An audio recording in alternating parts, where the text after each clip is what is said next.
I think we are ready to rock here. So welcome everybody that's tuning in and watching this. Just like every week that we host these, feel free if you are tuned in here live to type in the chat. If you do have questions throughout, let us know. And then for those that are watching this later, if you do have questions about this Q&A with our guest today, feel free to type it in our comment section here. And then you can also reach out to us if there's anything that you have questions on, any topics that come up with our guest today. So my name is Wes Van Epps, Outreach Specialist here with Wisconsin Voices for Recovery. And I'm also joined here by some of my coworkers. For those that have not watched or tuned into these before, this is just a great opportunity and a great time to bring on guests throughout the state here of Wisconsin and our country just to talk about recovery efforts and recovery advocacy. So we are honored to have a special guest today, which I'm really interested to hear some of the topics and some of the things that she has going on in the field of recovery. So I'm actually going to be in a second here bringing on my coworker Jessica Geschke. She's going to go through and do a quick introduction of our guests and actually bring her on camera to talk about our topics today. So like I said, we're very excited for you guys to tune in and watch this. And with that being said, I'm going to bring Jessica on and you can go from there. All right. Well, thank you so much, Wes. So thank you guys so much for tuning in. I am so excited for today's guest, Aleksa Bembnista. Did I say that right? Yep. Yeah, Bembnista. I met Aleksa, again, just like last week's live Q&A with Megan Fisher. I met Aleksa 2 years ago in July at Mobilize Recovery 2019. And again, you know, that organization and what it stands for has been able to open up so many doors for so many people and allowing us to connect with individuals in long-term recovery, doing such amazing work throughout the country. And so we were talking about, you know, who we could bring on from around the nation to share about their recovery and what they're kind of doing and getting ideas about things that we could do here in Wisconsin. Of course, I thought about you and I'm following you on your pages and seeing everything that you've been doing. I thought, okay, this girl's on fire. Like, let's bring her and just kind of see what she's been up to. So I'll go ahead and I'll do your bio and then we'll get right into all about you. So Aleksa is beyond grateful to have another chance at life with the help of her family who refused to let her die. She was able to find her way to long-term recovery on July 19th, 2015. The disease of addiction is fatal. 200 people die from it every day, and she was almost one of those statistics. Many people are too ashamed to ask for help, feel so much guilt about having the disease, so they hide and suffer in silence. That was her. Aleksa formed Glorious Recovery Foundation, which is an organization that unites, encourages, and empowers people impacted by alcohol and drug addiction. It helps them find their way to a happy, joyous, and healthy life by organizing events full of love, compassion, and support. They have one goal in mind, and that is to inspire people recovering from addiction to stay in recovery and go all out for long-term recovery. Aleksa has become a software engineer at Lockheed Martin, and has become a recovery advocate by creating Youre Not Alone network, which we're going to talk about in a little bit, where the employees strategize and implement various approaches to make Lockheed Martin a recovery-friendly workplace. All right, so big hands, yay! We're so glad that you're here, so thank you for joining us. I think I wanted just to kind of kick it off by asking you to tell us a little bit about your Mobilize 2019 experience and then how it was different 2020, obviously, because we're in the middle of a pandemic and we didn't go out there this year. But like, what did you gain from that to kind of catapult you to where you are today? I mean, Mobilize Recovery was just awesome. 2019 when we attended last year. You know, I was like, when I found out that I got selected to participate in it, I knew that it's going to be a magical time. And I literally cried. And what really Mobilize did for me, I mean, there's a number of kind of milestones that happened, you know, in the past few years for me, but what Mobilize helped me is just seeing such a different diversity of people working on different issues, you know, trying to basically help another, you know, suffering person from alcoholism and addiction. You know, I got to meet you. Obviously, we hung out with Ryan, which is, you know, he's he's like the recovery god in the United States. And just, you know, having that connection with so many different individuals across the United States, I have leveraged those connections of people that we have met to do various things. You know, even to like Glorious Recovery is a small nonprofit and fundraising is always a challenge. So I've reached out to a number of individuals like, okay, how are you doing this? Where are you getting the money? You know, we're too small to really apply for big state grants. And we're very much, you know, depending on the community to do the fundraising. But there's other ideas that we've gotten to maybe ask, you know, churches and obviously small businesses and, you know, various healthcare providers, local healthcare providers to help us out with various fundraising and whatnot.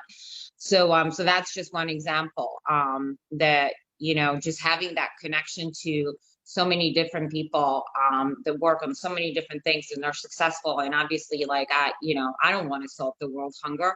If somebody has already done it, why not? You know, like I always say, steal it without shame, you know. It's not about, you know, who gets the biggest praise or a gold medal. Is, you know, it's basically how can I help people that are suffering in our local communities. This year was, you know, it was different. There was a lot of amazing talks. It was great that we were able to kind of pick and choose what we wanted to attend and to hear. Not being able to hang out and having that, you know, kind of personal conversation over lunch or over dinner or do something fine to really, you know, kind of meet all these new individuals that participated. You know, I miss that. I'm an introverted core. So for me to try to, like, you know, really build those relationships, you have to almost lock me in the room with those people. And that's when I really establish those connections and understand what they're doing, how they're doing and whatnot. But nevertheless, I'm glad that they held Mobilize Recovery because there was so much amazing content, so much.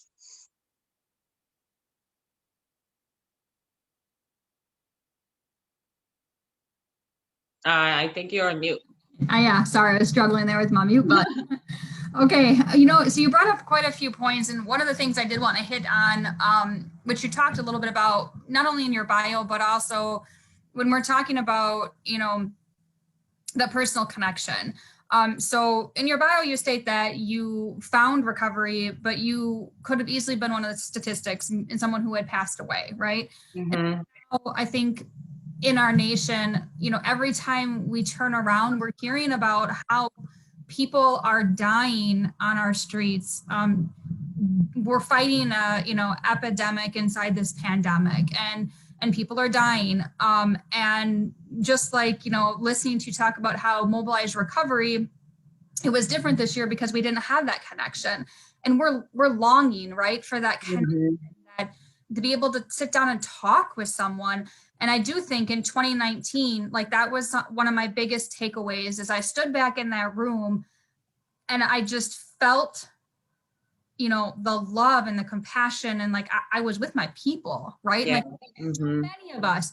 How do you like feel about that? Or, you know, what are you experiencing in your own recovery journey with not having those connections, like those, you know, and what about people who are not getting those connections and ultimately ending up relapsing or going back out?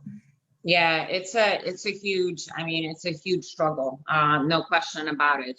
I think every single one of us struggled through COVID. There's, no matter how strong your recovery is, no matter how many years do you have or how many days you have, I think that that human connection and that compassion that you get from another person that went through the struggles is irreplaceable. And, I myself, have done a lot of Zoom calls, and, that was, an option. Does it substitute that human connection, that real hug? It doesn't. It absolutely doesn't. So, I mean, with what we have done with Glorious Recovery, basically in the middle of May, when the states slowly started to open up, we went forward. We were shut down pretty much for a couple months, and I knew that I'm going to get some smack about it. It's like, oh my gosh, Glorious Recovery is not safe. And my answer is basically, if COVID doesn't kill me, addiction will kill me. And there are so many people out there that are feeling the same way. So we, in the middle of May, started gathering people, so safely, social distancing, masks, hand sanitizer. But we got people together, started with simple hiking. Then we did like a beach day. We did, a pig roast. We rented a huge lodge in Vermont, and got everybody, 25 people out there so people could have a little, vacation getaway.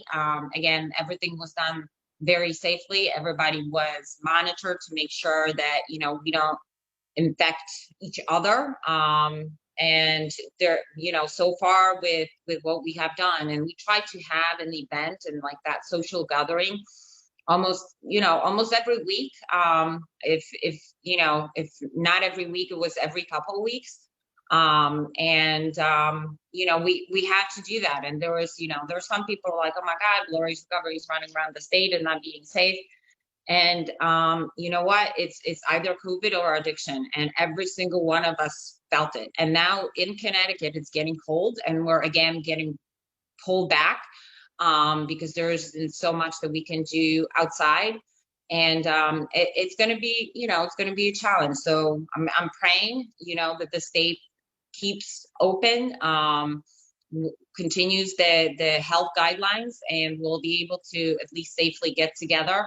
We're thinking of doing a paint night. We're thinking of doing, we're actually doing a concert, recovery concert on November 21st in a huge venue. Obviously, we're limited to 100 people, so there's no problem with social distancing and making sure that everybody is safe.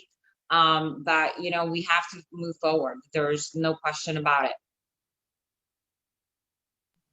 Yeah, and I think Wisconsin, we really do feel that sense of we want to do more as well. Our governor came out last week with voluntary shelter in places because we're at the hotbed right now with our COVID cases. And so, I applaud that effort that you have put into this. I've been watching your pages, and I was just jotting down some of the stuff, and I'm like, oh my gosh, they're going golf or go-karting in the trampoline park, and you went hiking at that Rattlesnake Cliffs and the Dark Manor for Halloween. And, I was jealous. I'm like, oh my goodness, like, look at all the amazing recovery stuff that you all are doing. So that's great, and to hear you talk about it so eloquently and give your explanation for why you're doing this. I'm really proud of you, and I'm so thankful that they have there. It's great, to hear you say what you need to say. Not that you should ever have to justify it by any means, but kudos to you. I do want you to talk a little bit about Glorious Recovery, and so that the people tuning in can understand what it is and why did it come to be. So share about your baby here. Oh, yay! Glorious Recovery is awesome. And it's not because basically I kind of start the idea off, but 2 years ago. So when I got into recovery, that human connection is always, just to stay in the upfront, that human connection was always really important to me. And I was such an awkward person when I came into recovery that I could not have conversation with people, but I couldn't sit alone either, right? So I used to invite all these people from recovery into my house and do a bonfire, do a barbecue, grab a whole bunch of people to go to a concert, because I just couldn't sit at home. And I figured, all these people will show up, they can talk to each other, and I could be like just floating around, right? And that really saved my life, because if I would have sat home, I do my 12-step recovery meetings and whatnot, but like I needed to live, like have a normal life and do things. And obviously, going to a concert or to a baseball game, when you're in early recovery, it's really hard. So then I attended 2 years ago Recovery Fest, which was a big recovery conference, a concert in Rhode Island, and Macklemore was the headliner. Jessica, there were 10,000 people in the recovery in that stadium, and not one beer. And there were people from all ethnic backgrounds, ages, races, grandmas, families, friends, groups of friends. It was just such a magical evening, and the event was so well put together and well done. And that just opened my eyes. And when I was there, like something changed in me. Like I think until that point, I was still mad at the disease. Why is it me? Like, why do I have to do X, Y, and Z? Like, why can't I be just a normal human being? And that evening, seeing all these people, 10,000 people just having the time of their life, changed me. I changed from being a victim to being a survivor. Against all odds, me and all these other people survived this disease. And, when they had the screen scrolling with all the people that are passing away from, overdoses or, even alcoholism, I mean, it really put it in perspective how lucky and how blessed I was that I had access to treatment, that my family didn't give up on me, and I was living again.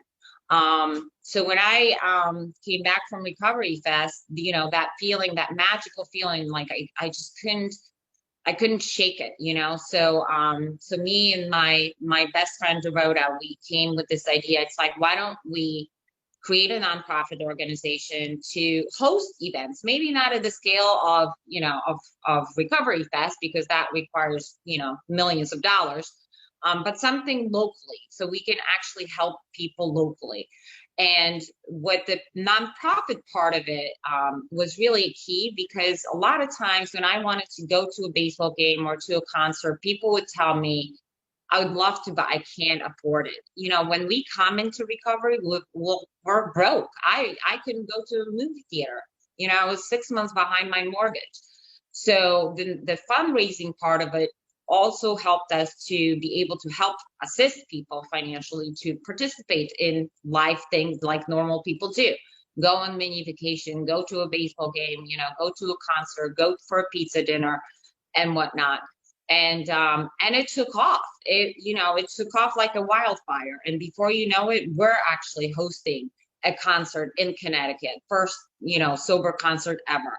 And we had 300 people, maybe not 10,000, but 300 people under the same roof with all these recovery folks and people that were not in recovery, but were somehow impacted by addiction, participated as well. And suddenly I had all these individuals like, how can I get involved? How can I involve? So we built this ambassador program that basically it's, volunteers that are interested to come up with ideas, to come up with, to help out with throwing events, help out with fundraising, etc. And it grew. I mean, last year we had 2 concerts, and this year we had big plans. Obviously, COVID has slowed us down, but again, like in May, I talked to the team, and it's like we can't sit anymore. Like we're not, like the states are slowly opening up. We can do things safely, but we have to start getting people out of the house. Like you said, a lot of people I know have relapsed. A lot of people have OD'd, or relapsed and died. And every time that I see that RIP on social media, it breaks my heart. It's the people that I know that I've sat next to a meeting. And, that's what drives me. It's like, I had that chance. I didn't die. And it's my duty to go out there and help those people to, to find that recovery and to find that strength that life can be awesome. Not every day is, rainbows and unicorns. I mean, all of us get hit with life stuff. But even when I have, like a phase or something is going on, getting together with my recovery friends and doing something fun refuels me. And then I'm like, okay, I can get through this. This person got through it. Together we can get through it. We cannot be sitting home, because the isolation will bring us back to the substance. So yeah, I love Glorious Recovery. I never thought that I'll be doing the things that I have been doing with Glorious Recovery. And I'm glad that, it's helping the community as well. Well, excellent. Thank you so much for that overview. I love it. I love your program. I love everything you guys stand for. So thanks for all you do for the community. And inside Glorious Recovery, there was also another program that kind of came out and spun out, and that was called the Youre Not Alone program. And I remember, kind of watching this creep up a little bit and get started simply because of Sharon Murillo. You guys hear me okay? Yep. All right. So because of Sharon Murillo, who you met at Mobilize Recovery, Sharon, is no stranger to us. She's from right here in Wisconsin. We absolutely adore and love her. And she got up on the stage in 2019 at Mobilize Recovery and shared about her workplace program that she had developed. And we have one other location here in Wisconsin called Apricity that also has a program like that. But something grabbed your attention with her speech at Mobilize, and you ran with it. So can you tell us a little bit about that and the impact that Sharon's had on your life? Absolutely. Yeah. She's, Sharon is my hero for sure. When she spoke about her struggles with her son, and as an individual, she played two roles, a mom and a businesswoman who is running a company, right? So as a mom, she's a ball stressed trying to figure out how to help her son. And then she needs to go into work, kind of put everything aside and run a business. And that's hard. So when she talked about, how we in recovery still have so much shame and guilt to talk about our struggles with addiction, or family members that may have a loved one that are struggling with addiction, they have to continue to go to work, but there's this enormous stress on their shoulders, and they're doing it alone, because they're too afraid to talk about it. I related to that so much, because when I was struggling with my addiction, I was going to work and I was hiding it. And when I was too sick to go to work, I'd call in and I would lie why I'm not at work, 1,000 reasons, because, I'm an intelligent woman, professional woman. I'm blessed enough that I've always had really good jobs. And then there was this, this battle with my addiction, to a point that, the addiction progresses to such a point that you stop going to work and you get fired. And then you have to go in, look for another job, and there's a gap in the resume, right? And you got to what do you do there? You got to come up with some kind of excuse. So when Sharon talked about it, I figured that one of the reasons that, we don't talk about our struggles with addiction in workplace, because we're afraid that it's going to impact our job. And that's bullshit. I'm sorry for my language, but if somebody struggles with cancer or with diabetes and they need to go to get chemo, or they need to go and get dialysis, they don't have to lie. They don't have to hide the fact that they're sick and they're getting help. And that was kind of what fueled me, that when I struggled, or even currently, I have my weekly therapy session with my therapist. Why should I lie to my manager that I have a therapy session? Why should I have to tell him that, my mom needs a doctor's appointment, or I have a doctor's appointment, or something like that? It is a disease. I didn't choose it. That's for sure. I know a lot of people, a lot of people still kind of stigmatizes that's a choice. I know that nobody, at least in my position, would want to have what I had. And so, I approached Lockheed Martin, started talking to anybody and everybody that we need to do something. We need to talk about that, because when Lockheed Martin has, 110,000 employees across the globe, 10% of them, at least 10% of them, are struggling with addiction, and they're hiding it to a point that it's too late. And suddenly they crash, they get fired, and then they're left without insurance, without, help. So, so I really wanted to have that conversation, and, the chief medical officer of Lockheed Martin heard me out, and I was able to publish an article, which was, published across the entire company, to talk about my recovery story. And Jessica, you have no idea how many people reached out to me openly as well as privately. I'm an ally of recovery. My children are in recovery, or my son has passed away from an overdose. Keep talking about it. Thank you so much. This needs to be talked about. And nobody that lives with addiction wants it. Maybe then when there is that fuzzy line, when we start and it's fun, and then it becomes not fun, that's maybe the confusing part. But at the end of the day, somebody that is struggling with this disease, it's pure hell. It's pure hell. And there is help. There needs to be more. There's a lot more to be done. And that's why we have, Ryan Hampton with the Recovery Advocacy Project. But there are resources, maybe not as easily accessible, maybe not as affordable, but there are resources, and people don't have to hide in silence and suffer.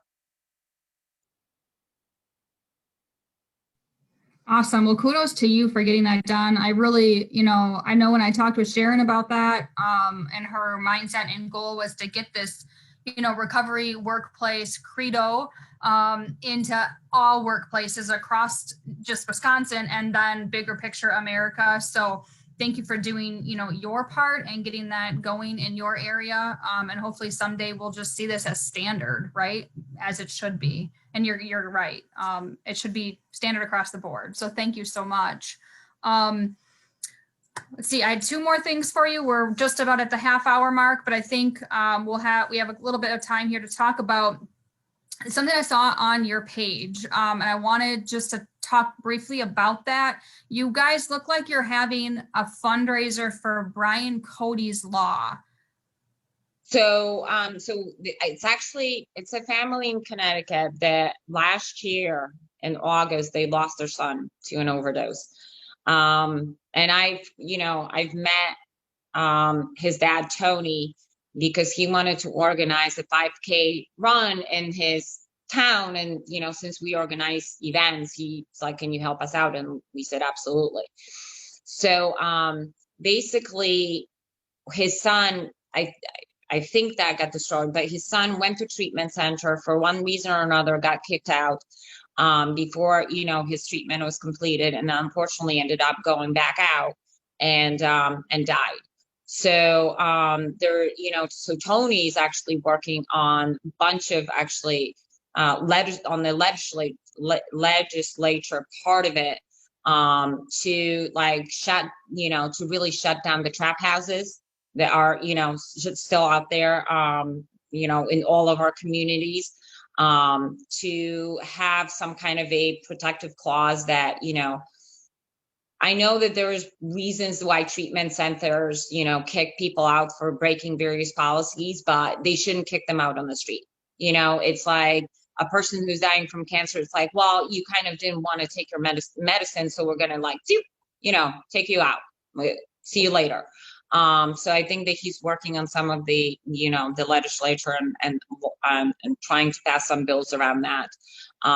So, Tony is on fire. I mean, God bless that man. I mean, losing a son, and to be able to turn that pain into something so productive. I mean, he's in our, capital, Hartford, like at least, a couple times a month, talking to everybody and anybody from our government, our representatives, to really kind of, talk about what's going on with the epidemic and how many people are dying. And, his son, unfortunately passed away too. So when we are sponsored, we're having that concert, he wants to really kind of make Brian Cody's law more, put more awareness on it. And so he's sponsoring the concert so we get it blasted out.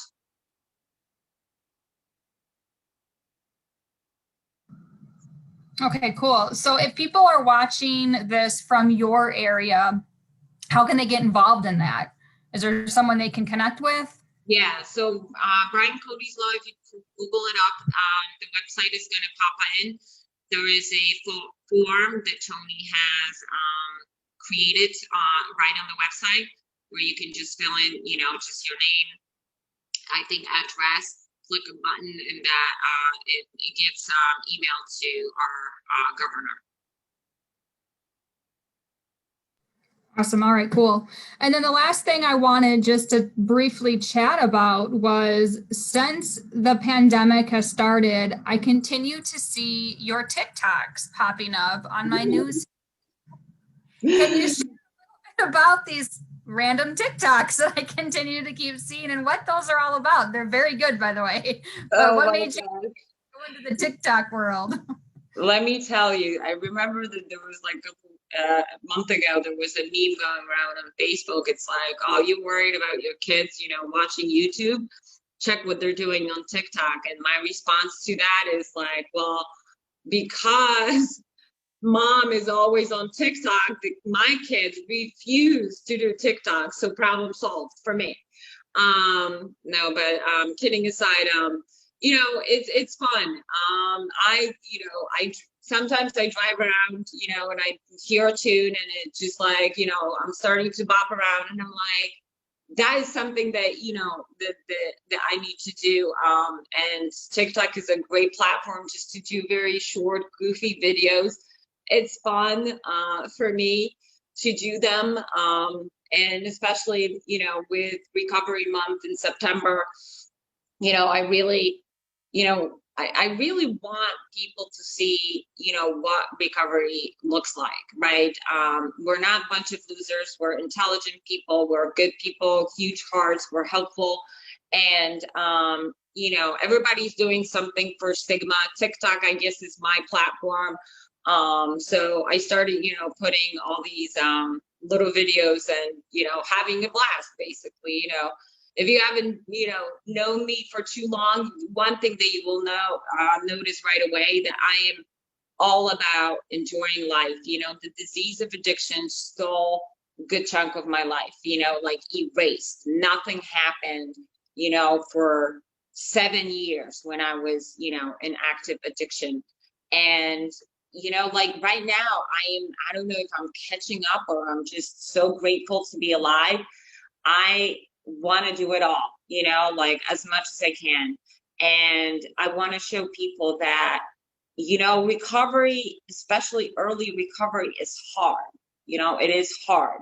But I'm hoping that if somebody sees me, they will get hope, that it gets easier. Surround yourself by people as much as you could. With COVID, obviously it's hard, but you still could do it. Safely. And once, you have, like, I have a crew of people that, we travel in packs and we enjoy life, like we couldn't do that when we were active, and now let's do it all, and I'm hoping that some people will see and struggle that, I'm not going to minimize how hard it is to getting in recovery because, I've been in and out of treatment centers, hospitals, ERs, jails, institution, and the only thing obviously was death, which I was very close to. So I'm not saying that it's easy, but it is possible.